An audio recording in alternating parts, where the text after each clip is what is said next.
questions we can get to. Sure. Obviously, really happy for our guys. I thought second half we were really aggressive on both ends of the floor.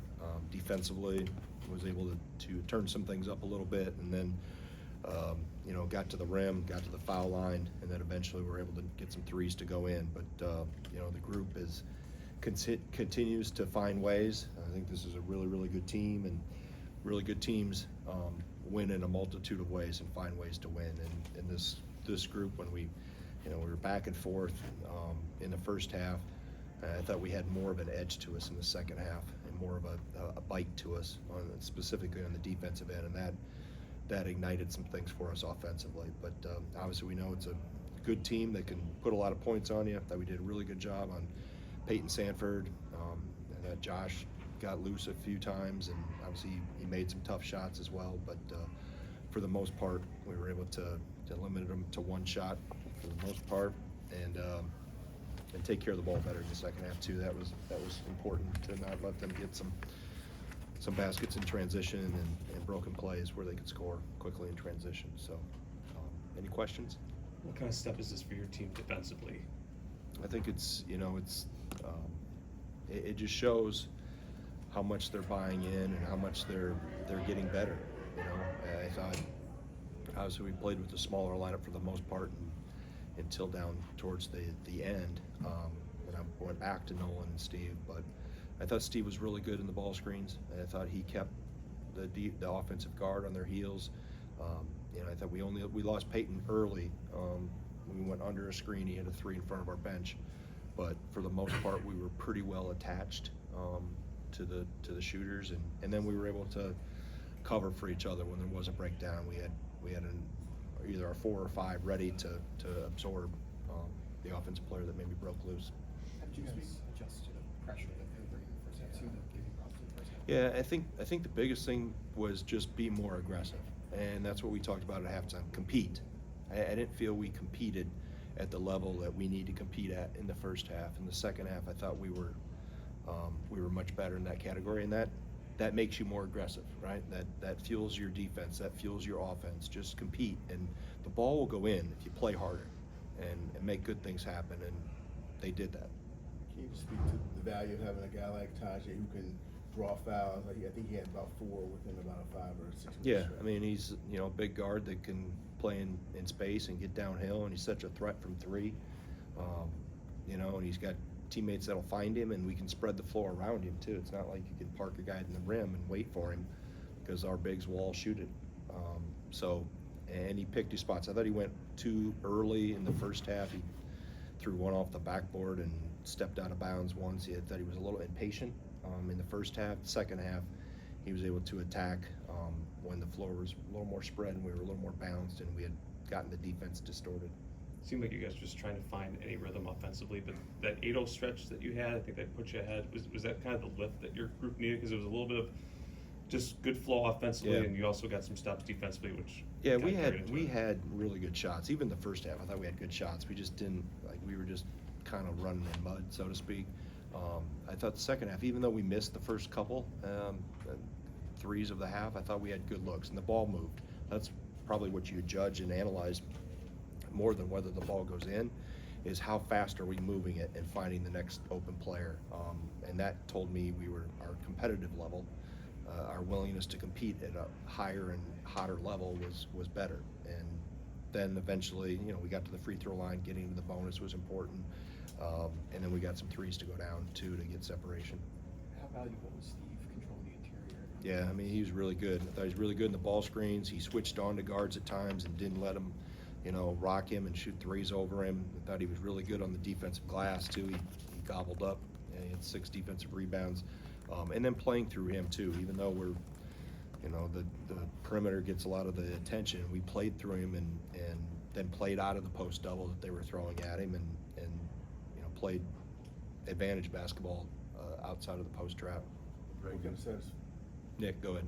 You mentioned the defensive effort on some of the guards. Specifically, what stood out about Max's efforts on Sanford? It seemed like even some of the made shots were well contested. Yeah, I thought, we went under 1 in the first half. I think he has 1 3 that he hit. And then we lost him once in the second half. I thought we got a little hesitant going through a screen and not worried about whether it was an illegal screen or not, just get through it and stay attached. So again, that's Mac's competitiveness shines through. You want to be a good defensive player. It takes a lot of grit and a lot of guts and a lot of heart and a want to. And I thought his desire was really, really good to, Peyton's a tough cover. I mean, moves well without the ball. They run a lot of good stuff for him. They find him and he gets it off quick. He's a threat from deep and specifically in transition. So I thought for the most part we challenged and we're contesting most of his shots. Can you speak to, this has been a kind of a real busy stretch for this team these last couple of weeks. Can you just speak to, maybe what kind of satisfaction it gives you to kind of complete this, at least this portion of the schedule with the win on the road, and now you get a week off? Yeah, not satisfied. That's what I told to them. We aren't relaxing. This isn't a time to take a breath. You have to continue to get better.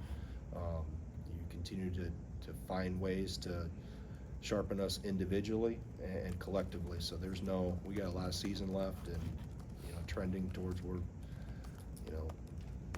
use this week we'll use it to get healthy and rested a little bit, or healthier and rested,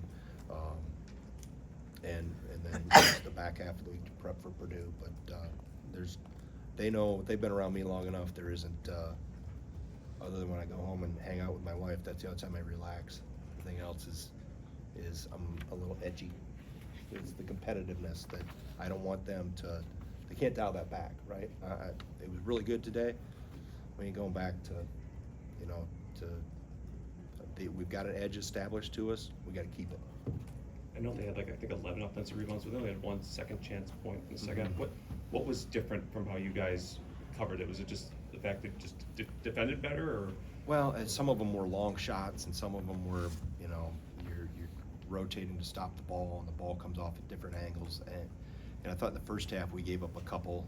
Kingsbury got the one right in front of our bench where he followed it up and didn't have a body, but a few of them were balls bouncing at 8-10 feet, and just a matter, we had guys checked out, ball bounced where we were not. So and I thought when we did give them up, we did a really good job of attaching and staying with shooters on the perimeter. Didn't migrate to the ball, and we stayed with and they couldn't find shooters right away, because they do that really well off offensive rebounds. They find it and get another 3 off. So I thought we did a good job of following, scouting report. When there is offensive rebounds, we don't want to give them up, but we have to stick with shooters and not get in a mode where we have to recover to somebody.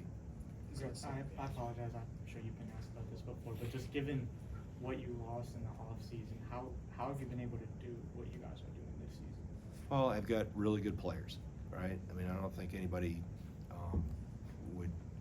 you can't win at a high level like this without really good players. And I think that's first and foremost. And I know that's the nature and the era we're in, where there's a transient nature in college athletics, specifically college basketball. I've always felt we're kind of the trendsetter, even compared to other sports. But our staff did an amazing job of putting together this roster of how and who we were going to select in the transfer portal, and how we were going to get this team together, and really intentionally built the roster of being deep at every position, and not having too much of X and not enough of Y, and vice versa. And then it comes down to, obviously, the chemistry of the group, because that's always a coach's concern, is when you bring in, whether it's freshmen or transfers, how does this whole group come together?